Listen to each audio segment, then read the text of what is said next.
안녕하십니까. 자, 오늘은 우리 지난 시간까지 지적 문제를 좀 살펴봤고요. 자, 오늘은 문제 교재 151페이지서부터입니다. 자, 여기 이제 등기 쪽 얘기 이제 문제인데, 이제 등기 쪽 문제는 이제 오늘 챕터 1장에서 이제 풀어나가는 얘기가 등기제도 총설 문제입니다. 두 문제 정도 예상하시면 될 텐데, 이 파트에서.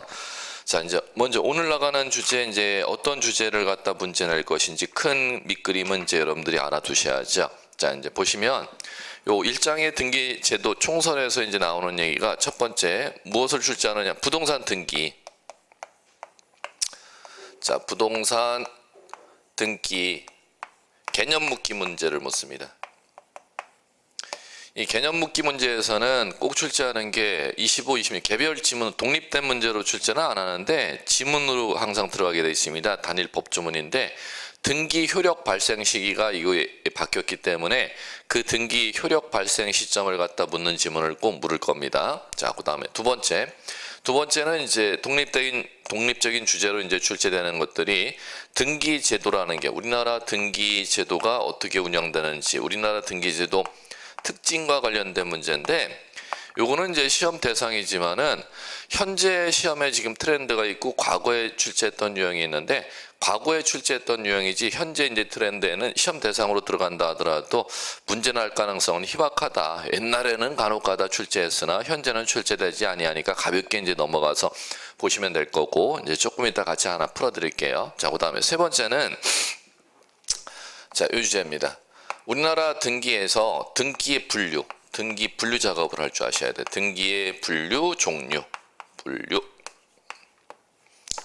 등기를 이제 여러 가지로 분류합니다. 내용에 따라서 분류하고 형식 방법에 따라서도 분류하고 효력에 따라서도 이제 분류하는데 등기의 법률 용어 분류 작업 이제 시험 문제에서 가장 중요한 건 주등기, 부기등기 구별 작업. 주등기, 부기등기 구별 작업은 시험에서 이제 상당히 중요시하게 생각하니까 그 이제 주등기, 부기등기 분류 작업은 시험 문제 한 문제 난다 생각하시고 여러분들 꼭 준비해 두시면 될 거고. 자, 그다음에 네 번째는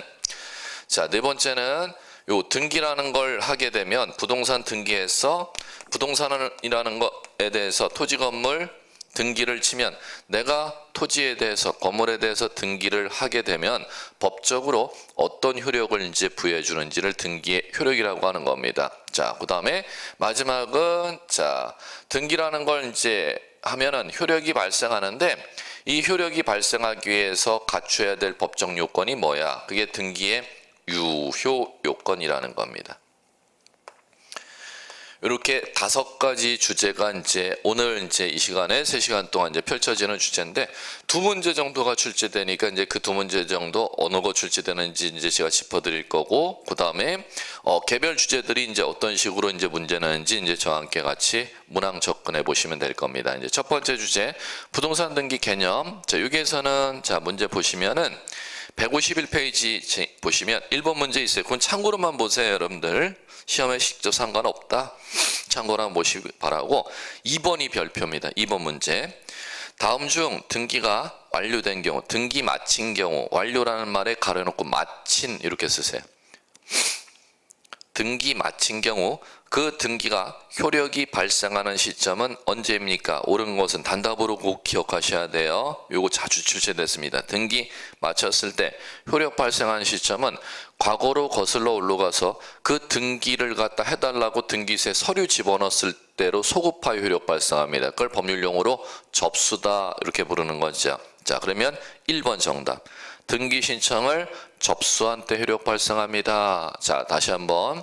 매매에 따른 소유권 이전 등기는 매수인이 등기를 하여야 효력이 발생하는데 그 매수인 앞으로 소유권 이전 등기를 마치게 되면 매수인이 소유권 취득하는 시점을 등기 효력 발생 시점 이렇게 부르는 겁니다. 그 효력 발생하는 시점은 매수인 앞으로 등기한 때부터 효력이 발생하는 게 아니라 소급하여 매도인과 매수인이 등기소에 그 소유권 이전 등기 신청을 접수한 때부터 효력을 발생하도록 되어 있다는 거 꼭 기억해 두세요. 자, 그 다음에 두 번째. 자, 등기 개념 주제는 그거 하나만 좀 꼭 기억해 두시기 바라고. 그럼 152페이지 해설에 자, 해설해 보십시오.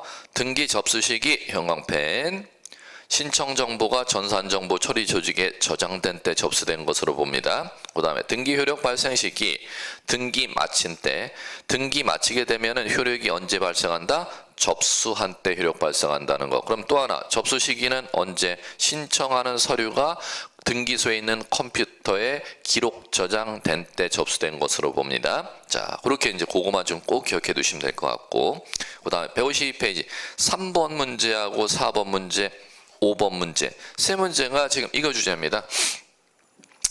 등기제도 특징, 우리나라 등기제도가 어떻게 운영하느냐인데, 이 등기제도 특징과 관련된 주제는 시험에서는 트렌드상은 과거의 시험 문제 기출 문제였어도 현재 트렌드로서는 안 날 거다 생각하고 봐주시면 될 겁니다. 왜 그런지를 먼저 간단히 말씀드릴게요.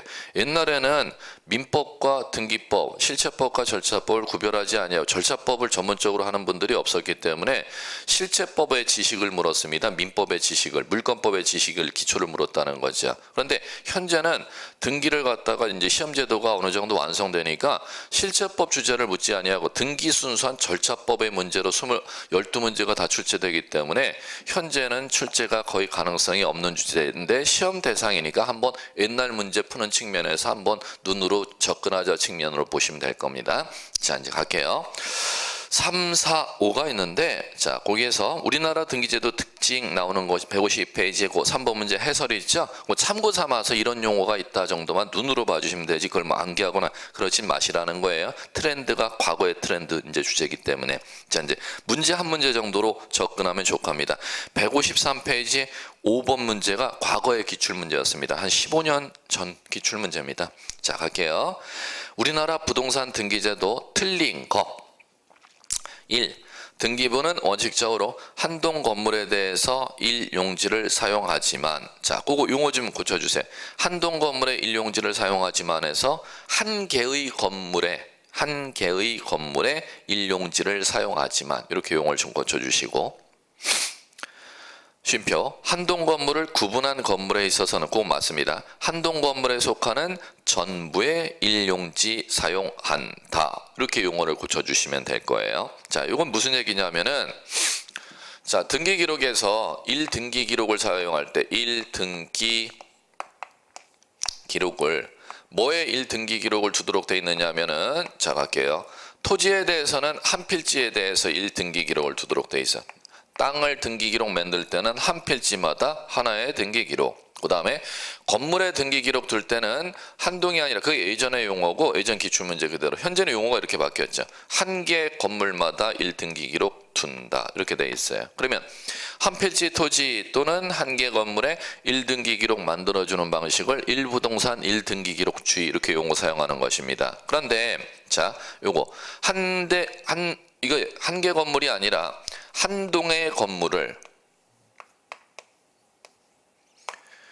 구분한 건물이 있는 때는, 한 동의 건물을 구분한 건물이 있는 때는, 자, 이거는 민법에 적용을 받지 아니하고 집합건물 소유 및 관리에 관한 법률이라는 법률에 적용을 받게 돼 있죠. 그런 때는 1동 건물에 1등기 기록을 둔다, 이렇게 돼 있다는 겁니다.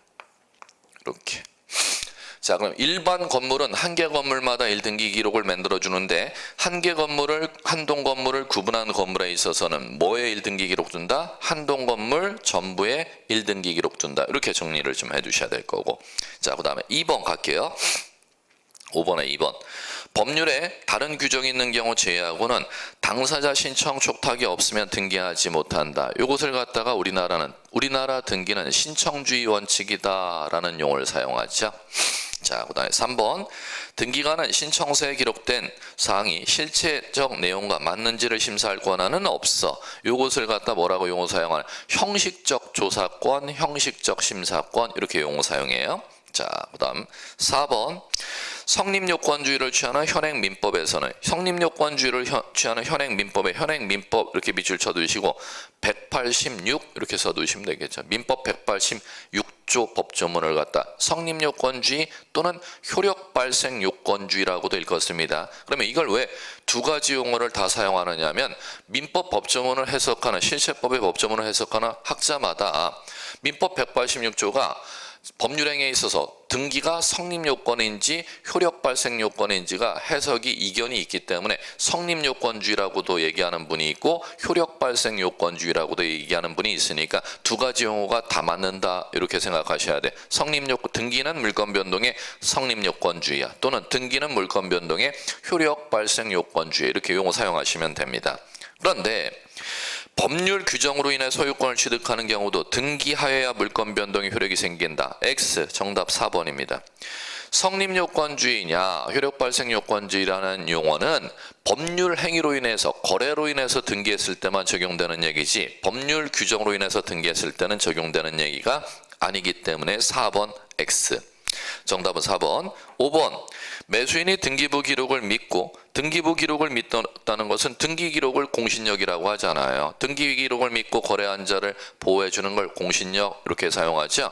우리나라 민법은 등기의 공신력을 인정하지 아니합니다. 그런데 무효인 소유자를, 매수인 앞으로 등기가 되는데 그 사람이 무효인 소유자인지를 모르고 등기라는 국가의 공적 기록을 믿고 거래한 자는 보호해 주지 아니하는 등기 공신력 부정하는 걸 알아 몰라를 확인하는 5번 지문입니다. 우리나라는 등기의 공신력 부정. 자, 넘어갑니다. 자, 가변 용어고 민법의 기초 용어들이니까 시험 대상은 되어도 현재는 그런 실체법의 얘기를 갖다 출제할 가능성은 없다. 민법에서는 출제될지언정. 자, 이제 갈게요.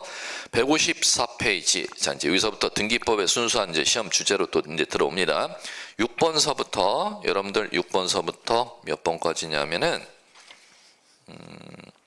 주제가 많을 거예요. 16번까지. 6번서부터 16번까지. 11문제죠. 그 주제가, 자, 요겁니다. 등기에 있어서, 하나 빠졌다. 하나 빠진 게, 자, 등기 분류가 있고요. 제일 중요한 걸 제가 빼놨네. 6번서부터 문제가 이 주제입니다. 등기할 사항. 또는 이걸 등기 능력 이렇게도 용어 사용해요. can으로 사용해서 등기 능력.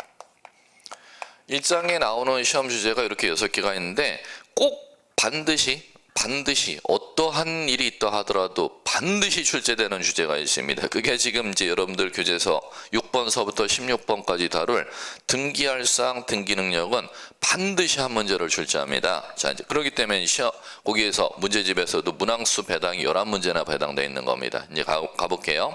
요 등기할 사항 기초 용어는 이제 알고 문제를 갖다 같이 접근해야죠. 등기할 사항이 이거죠. 등기할 사항이다. 등기할 사항이 뭐야? 등기할 사항이라는 것은 등기부에 무엇을 등기할 수 있도록 법으로 정해놨느냐가 등기할 사항입니다. 그럼 등기부에는, 표제부에는 물건 등기해놨죠. 그럼 첫 번째, 등기할 수 있는 물건이 어떤 물건을 등기할 수가 있는데, 그럼 등기할 수 있는 물건하고 등기할 수 없는 물건을 변별하는 시험 문제를 낼 겁니다. 다음, 등기할 수 있는 물건입니다. 틀린 것은 등기할 수 없는 물건을 찾으라는 거죠. 그럼 법에서 등기할 수 있는 물건, 등기할 수 없는 물건 변별 작업을 할 줄 아셔야겠고, 등기할 수 없는 물건 X에 해당한다면 법 29조 2호가 각하사유인데 29조가 각하사유가 있습니다. 그 중에서 2호 각하사유가 사건이 등기할 것이 아닌데 시험에서 제일 많이 등기법에서는 반드시 출제되는 주제입니다. 자, 그 다음에 두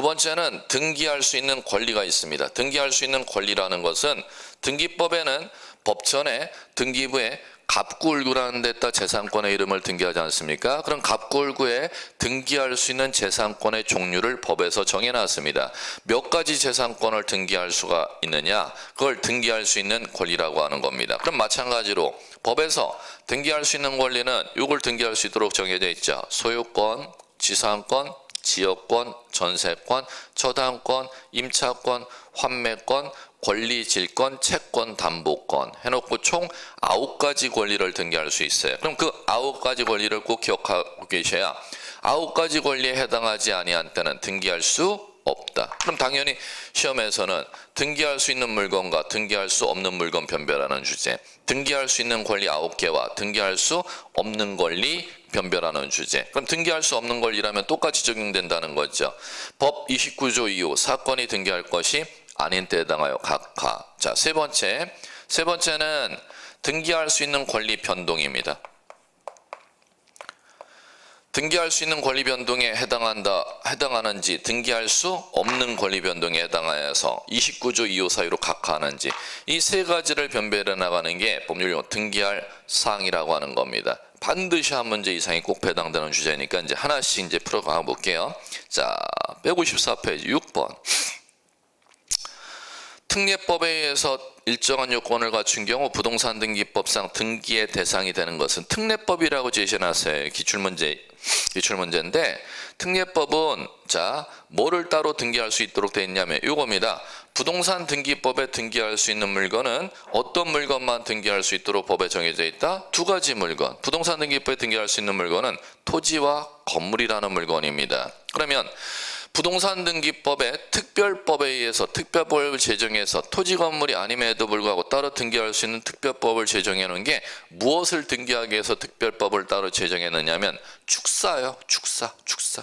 개방형 축사.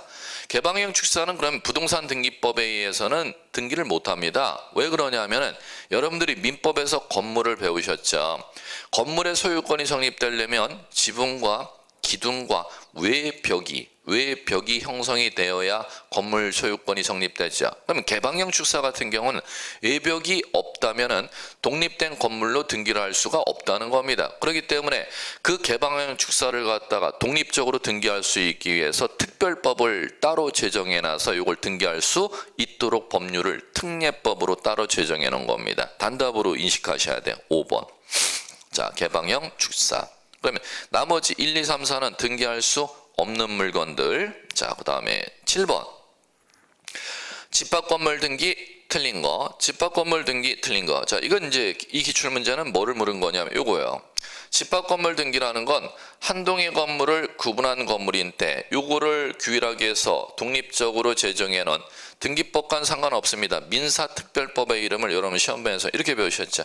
집합 건물 소유 및 관리에 관한 법률, 약칭, 집권법 이렇게 약칭을 불러드릴게요. 그래, 요거에 대해서 지금 독립적으로 물었던 기출문제였습니다. 그러면 이 기출문제는 예전 겁니다. 예전 거. 참고로 한번 같이 보죠.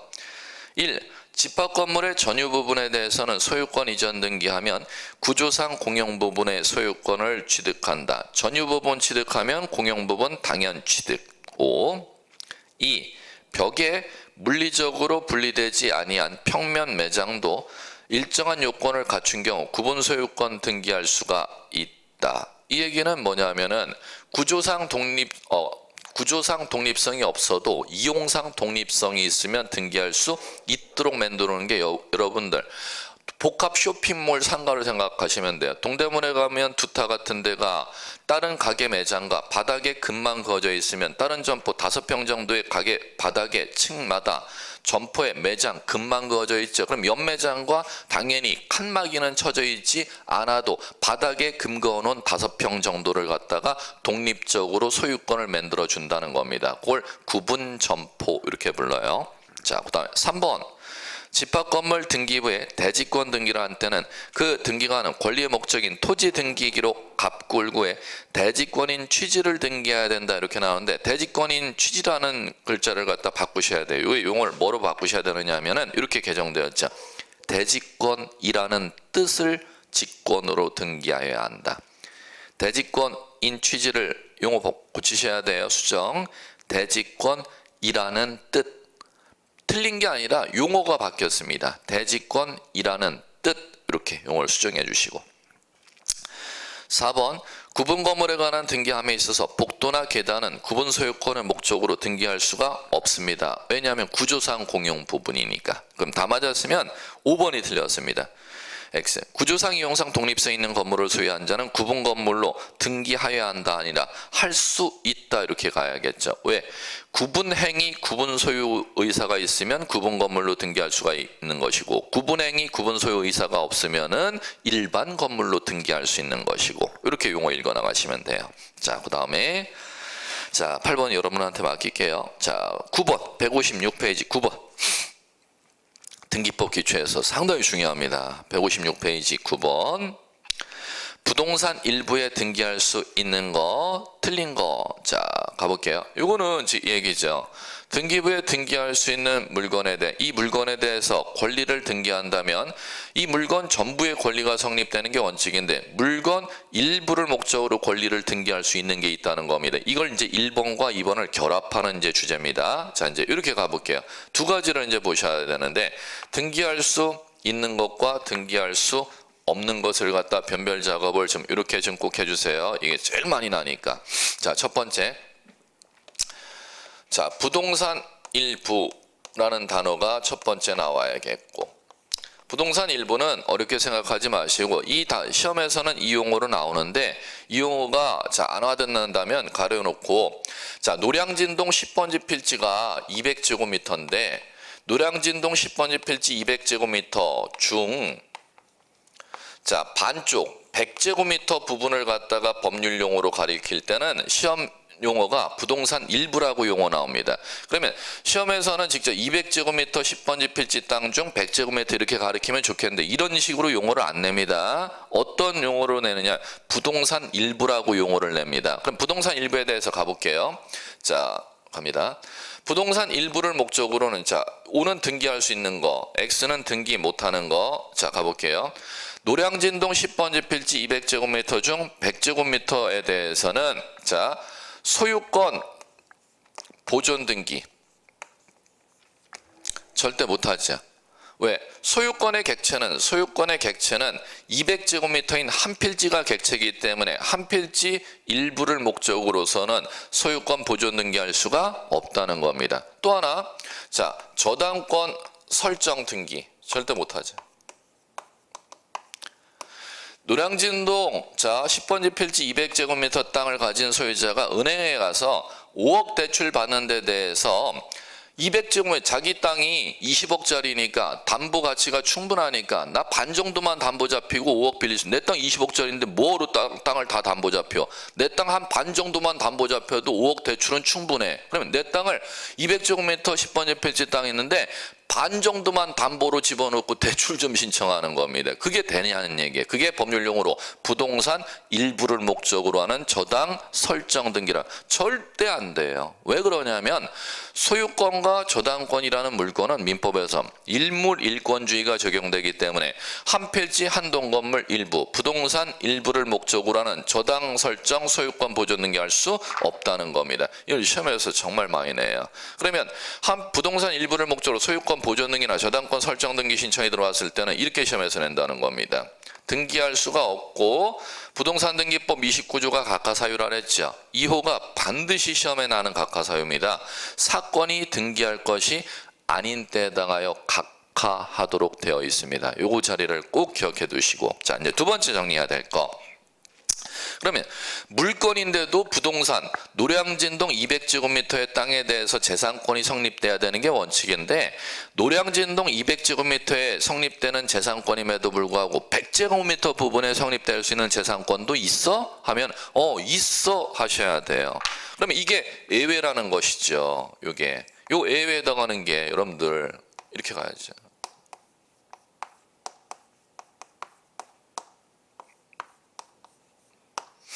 네 가지.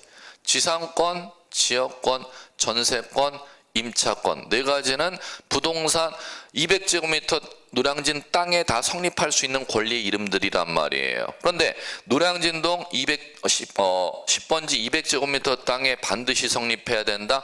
100제곱미터 부분을 목적으로도 성립할 수가 있다. 100제곱미터 부분을 목적으로 성립할 수 있기 때문에 이거를 꼭 기억해 두셔야 돼요. 자, 그 다음에 자 갑니다. 두 번째는 부동산의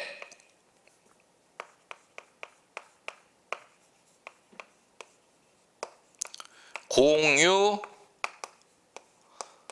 지분을 목적으로 성립할 수가 있냐는 겁니다. 자, 그럼 이거는 뭐냐면은, 자, 노량진동 10번지 필지 토지가 200제곱미터 토지가 이렇게 있는데, 요 토지를 갖다가, 자, 갑이라는 사람이 소유권 지분을 2분의 1, 을이라는 사람이 소유권 지분을 2분의 1 이렇게 소유하고 있다는 겁니다. 그럼 노량진동 10번지 필지 200제곱미터가 두 사람이서 공유해갖고 지분으로 갖고 있네. 자, 그럼 이 상태에서 무슨 얘기를 하는 거냐면은, 이 노량진동 10번지 필지 200제곱미터 부동산 토지 공유 지분을 갖고 있는 갑이라는 사람이 자신의 지분은 2분의 1이란 말이야. 그러면 요 2분의 1 지분을 목적으로 소유권을 갖다가 2분의 1 지분을 갖다가 제3자에게 이걸 넘길 수가 있느냐는 겁니다. 그럼 갈게요. 부동산 공유 지분을 목적으로서는, 자, 요거는 첫 번째는 지금 이 첫 번째 사유 여기에 든 부동산 공유 지분을 목적으로서는 소유권 이전 가능합니다. 무슨 얘기냐면은, 갑, 을이 이 10번지 필지 200제곱미터 공유 지분으로 갖고 있으면은, 만약에 A라는 사람은 갑의 지분 2분의 1이나 또 2분의 1 중에서 반 정도를 갖다가 매매해서 사올 수가 있다는 겁니다. 그러면 공유 토지를 갖다가 사게 되면은 공유 지분을 A 입장에서는, 매수인 입장에 전부 사야 된다. 한 사람의 공유 지분 2분의 1이나 그 사람 또 지분 안에서 또 4분의 1만을 갖다가 인수할 수가 있다는 겁니다. 그걸 부동산 공유 지분을 목적으로 이전 등기할 수 있다라고 하는 겁니다. 그럼 두 번째는 자, 이겁니다. A라는 사람 앞으로 갑이 돈을 갖다 A한테 1억을 빌리고 노량진동 10번지 필지 토지에 대해서 자신이 가진 지분을 A에게 이렇게 저당 설정을 해줄 수 있냐는 얘기예요. 저당 설정. 가능하죠? 그러면 채권자 A 입장에서는 노량진동 10번지 필지 200제곱미터 갑의 지분만 담보 잡았지 을의 지분은 담보를 안 잡는다는 겁니다. 그게 부동산 공유 지분을 목적으로 소유권 저당권은 설정할 수 있다 이렇게 부르는 겁니다. 그런데 이제 시험에 이쪽이 이제 더 중요한 얘기예요. 지금 똑같은 얘기에서 갑의 지금 지분에 대해서 A 앞으로 이게 되느냐는 얘기예요. 지상권, 지역권, 전세권, 임차권. 무슨 얘기냐면은 노량진동 10번지 필지 갑, 을이 공유하고 있는데 A라는 사람이 땅 주인이 지금 갑과 을이란 말이야. 그 중에서 갑에게 찾아가서 땅 사용료 지료나 또는 전세 계약을 체결한다면 전세금이나 임대차 계약을 체결한다면 보증금을 갖다가 갑에게 주고 갑과 이 땅 빌리는 지상권, 지역권, 전세권, 임차권은 용의권이란 말이에요. 용의권. 땅 빌리는 권리. A가 지금 노량진동 10번지 필지 땅을 갖다가 빌리고자 하는 거죠. 빌리고자 하는데 공유자 갑과 계약서를 써서 A가 땅 사용권인 용의권을 갖다 취득할 수가 있냐는 얘기예요. 절대 없어요. 이게 뭐냐면 부동산 공유 지분을 목적으로서는 용의권 설정할 수 없다는 겁니다. 그럼 그 얘기는 땅을 공유하고 있을 때 그 땅을 빌리고자 하는 A 입장에서는 공유자 한 사람과 계약서 써서는 절대 빌릴 수가 없고, 빌려주는 사람 난에는, 빌려받는 사람은 자기지만 빌려주는 사람 난에는 한 사람이 표시돼야 된다. 공유자 반드시 갑과 을인 전원이 표시돼야 된다. 전원이 표시돼야지 한 사람만 표시해서는 절대 땅 빌리는 계약서 쓸 수 없다.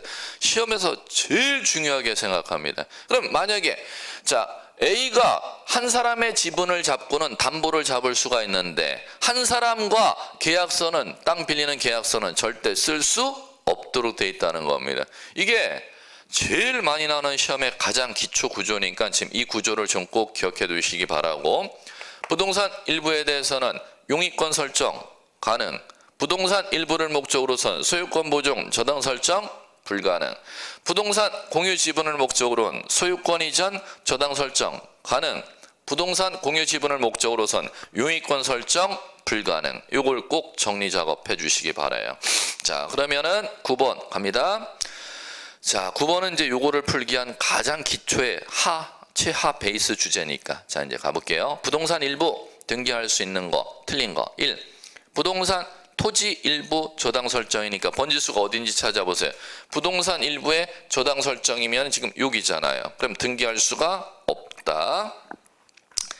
자, 등기할 수 없다. 그럼 1번 정답이네. 정답을 너무 쉽게 만들어놨는데. 2번 갈게요. 토지 지분의 저당 설정. 그럼 번지수 찾아가 보세요. 토지 지분, 지금 번지수가 여기잖아요. 갑의 2분의 1 지분을 갖다 담보로 잡고 A가 돈을 빌려주는 거지. 그러면 토지 지분을 갑의 지분을 목적으로 저당 설정할 수 있다의 배당이 떨어지잖아요. 5. 3번 토지 일부의 지상 설정. 지상 설정 여기 있잖아요. 토지 일부니까 부동산 일부를 목적으로 지상 설정 등기할 수 있다. 5. 4번 토지 일부 전세 여기 있네. 부동산 일부를 목적으로 전세 설정할 수 있다. 그 다음에 5번 건물 일부 다 여기 안에 노란 거 안에 배당으로 지금 다 문제를 내고 있네. 자, 틀린 건 안 되는 건 1번. 자, 그 다음에 10번 갈게요. 등기 틀린 거 X 골라보래요. 1. 사건이 목적이 되는 부동산이면 공용 제한을 받는다 하더라도 등기의 대상이 된다. 지금 등기할 수 있는 물건 요거를 물어보는 기출문제입니다. 등기할 수 있는 물건에서 이걸 예를 들어볼게요. 사건의 목적인데 개인이 취득할 수 있는데 공용 제한을 받는 물건도 등기할 수 있어? 자, 그 질문 이쪽으로 낸 거예요. 이게 왜 맞느냐면 뭐를 연상해 보시면 되느냐 하면은 하천법에 적용을 받는 하천을 생각하시면 돼요. 그러면 상수원 보호구역에 위치한 땅들에 대해서는 개인이 소유할 수 있어도 용익권을 설정하지 말라는 공용 제한을 받아도 하천법에 적용을 받는 하천 자체에 대해서 개인이 소유하고 있기 때문에 등기를 해준다. 여러분들이 이렇게 이제 이해를 하셔야 돼요. 자, 그 다음에 2번. 한 필지 토지 특정 일부에 대해서 분할을 선행하지 아니하고는 지상권 설정하지 못한다. 너무 쉽게 냈다. 2번 X 정답. 또 이거 내네. 2번 지문이 이거잖아요. 2번 지문이 지금 보시면 번지수가 여기 있죠. 지상권 200제곱미터 토지 중 100제곱미터 부분을 목적으로 지상권 설정할 수가 있다. 분할을 해야 아니면 분할하지 않아도 100제곱미터 부분에 대해서 등기할 수 있다. 그렇게 돼야 되니까 2번 X죠. 왜 X예요? 분할 선행하지 않으면 지상권 등기하지 못한다가 아니라 분할하지 않아도 반쪽 100제곱미터 부분을 갖다가 빌리는 계약서 쓰면 등기할 수 있다로 가야 맞으니까 지금 또 이거 묻는 문제 기출문제였었네 뭐. 자, 3번 건물 공유 지분에 전세 등기할 수 없다. 지금 이건 이거다. 부동산 공유 지분이니까 전세는 어디 배당이 있어요? 여기에 배당이 있잖아요. 여기에 배당이 있으면 등기할 수 없다. 배당으로 떨어지잖아요. 오케이. 4번 한 동의 건물을 구분 또는 분할 절차를 밟기 전에 건물 일부의 전세 이거다. 건물 일부니까 부동산 일부지. 전세 어디 있나 찾아볼까요? 여기 있네. 등기할 수 있다. 배당. 5번 주의토지 통행권은 자 이거죠. 요거 등기할 수 있는 권리의 종류수가 몇 가지? 9가지. 소유권, 지상권, 지역권, 전세권, 저당권, 임차권, 환매권, 권리질권, 채권, 담보권이기 때문에 주의토지 통행권은 등기할 수 없는 권리. 여기에 배당이 떨어지는 거죠. 그럼 등기할 수 없다. 자, 됐습니다. 자, 그 다음에 12번 볼까요? 등기 신청, 각하사유 이렇게 나옵니다. 그럼 각하사유는 거기에다 요거 쓰셔야죠. 뭘 쓰셔야 돼? 요거 29조 2. 왜 그러냐면 등기할 사항에 해당하지 아니하면 부동산 등기법 29조 2호 사건이 등기할 것이 아닌 경우 이렇게 법전에 제목이 나와 있습니다.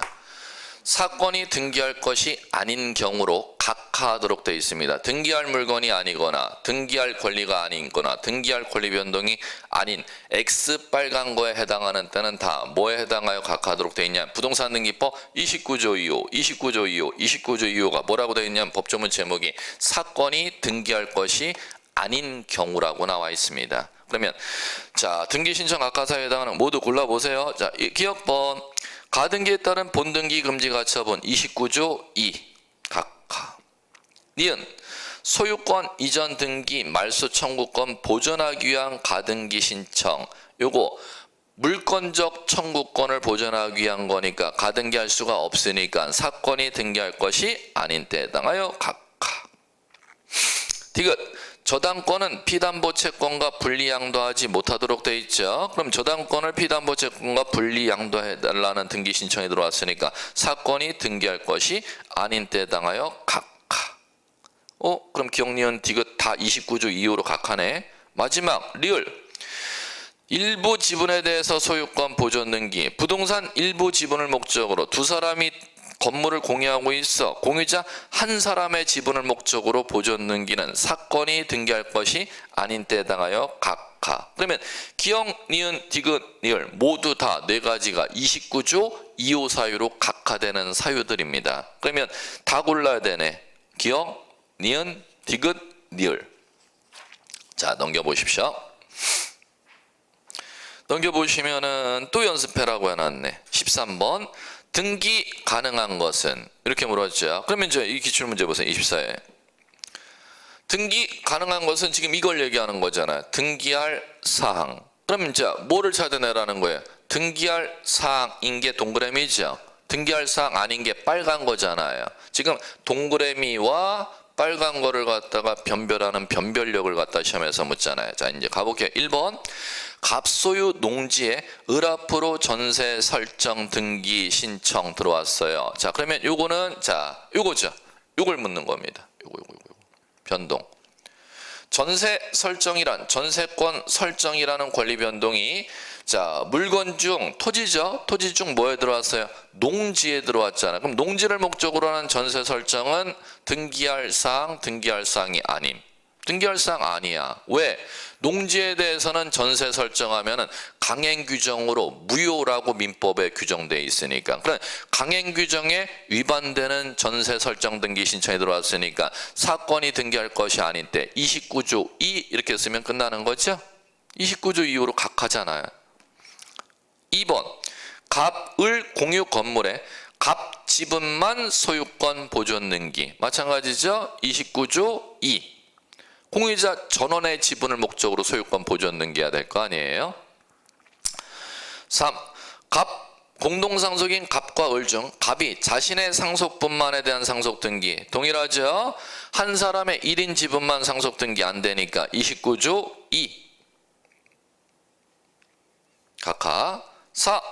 가압류 결정에 의한 가압류 채권자 갑이 을 소유 토지에 가압류 등기 신청했어요. 자, 요거는 가압류 등기는 가압류 결정 내린 법원에서 촉탁해야지 채권자가 직접 등기소에 등기 신청했다가는 관공서가 촉탁해 갖고 올려줘야 되는 걸 왜 개인이 지금 가압류 잡아달라고 등기소에 들어왔어? 사건이 등기할 것이 아닌데 마찬가지로 29조 2 그러면 자 1, 2, 3, 4가 다 29조 2 사건이 등기할 것이 아닌 경우로 각하하죠. 그러면 등기 가능한 거 정답 나오려면 5번 가능해야 돼요. 가능한가 볼까요? 가등기 가처분 명령에 의해 가등기권자 갑이 을 소유 건물에 대해서 가등기 신청하는 경우 가등기 가처분 명령 내리면은 그 명령문을 들고 가등기권자 갑이라고 나오죠. 단독 신청 이렇게 쓰셔야 돼요. 가등기 가처분 명령 정본을 들고 가등기권자가 갑이 단독으로 신청하면 가등기 등기할 수가 있습니다. 등기할 사항. 그럼 등기 가능한 건 물었으니까 5번 정답이네요. 이렇게 이제 보시면 돼요. 자, 그 다음에 14, 15 다 두 개 다 기출문제였었는데 자, 어떤 거 풀어드리는 게 더 나을까? 둘 중에 하나만 풀어볼게요. 15번? 등기 설명 옳은 거 모두 고르래요. 옳은 거를 모두 고르래요. 기억 인터넷 통한 인감증명서 발급 예약을 신청하고 신용카드로 수수료 결제한 경우 예약에 따라 등기소에서 인감증명이 작성이 완료된 후에 자 이제 그게 포인트입니다. 와, 자 인감증명서 작성이 끝마쳤대. 완료된 후에가 포인트입니다. 그 이후에는 철회 안 됩니다. 기억 5. 니은 하천법에 편입된 하천 등기할 수가 있죠?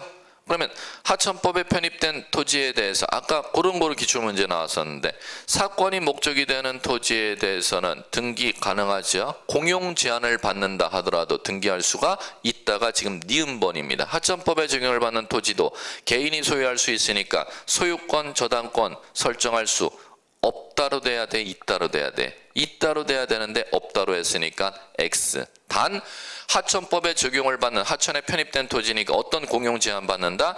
지상권, 지역권, 전세권, 임차권 설정하지 못한다는 공용 제한을 받도록 되어 있습니다. 그럼 그 끝에다가 뭐가 안 됨을 써놓으셔야 되는 지, 전, 임, X 이렇게 메모해 두시면 돼요.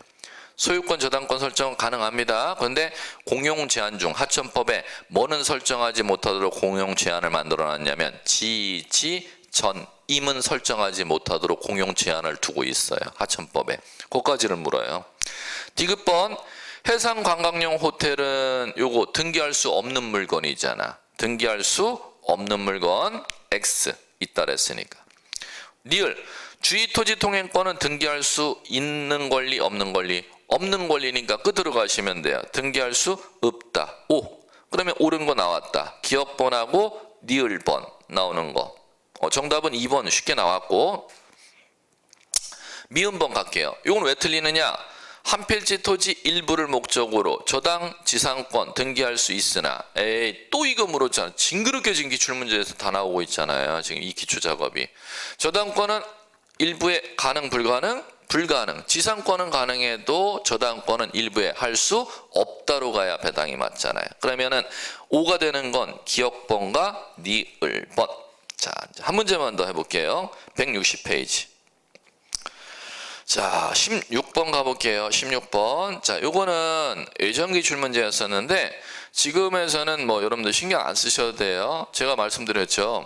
왜 그러냐면은 예전엔 절차법인 순수한 등기법을 전문적으로 하지를 못했기 때문에 민법 하시는 분들이 자기네 민법 문제를 갖다 등기법에 와서 출제한 적이 있었어요. 근데 지금 시험은 지금 27회 동안 지금 누적돼 있고 정착돼 있기 때문에 옛날처럼 뭐 출제원이 수준이 떨어져서 이제 등기법 절차 쪽을 전혀 모르는 분이 이제 출제원 대학 교수가 들어와갖고 이제 출제하는 경우는 없습니다. 순수하게 등기소의 등기 업무만을 담당하는 등기관이라는 공무원 분들이 순수하게 문제 들어가지 등기법을 전혀 알지를 못하는 대학 교수, 민법만 학문을 배운 대학 교수들이 절대 출제원으로 들어가지 않기 때문에 요 16번 문제는 옛날 문제 푸는데 의미가 있다. 민법 쪽에서는 시험 문제 날 거도 등기법 쪽에서는 시험 문제 쪽에 안 보일 거다 생각하시고 옛날 문제 푸는데 의미를 두시고 한번 읽어보세요. 이걸 뭐는 문제, 뭐를 묻는 문제냐면 16번 문제는 등기법을 전혀 모르니까 옛날에 민법 교수님들, 학교 민법 교수님들이 시험 문제 등기부에 들어갈 땐 자기가 등기법 자체를 이제 배우고 이걸 알지를 못하니까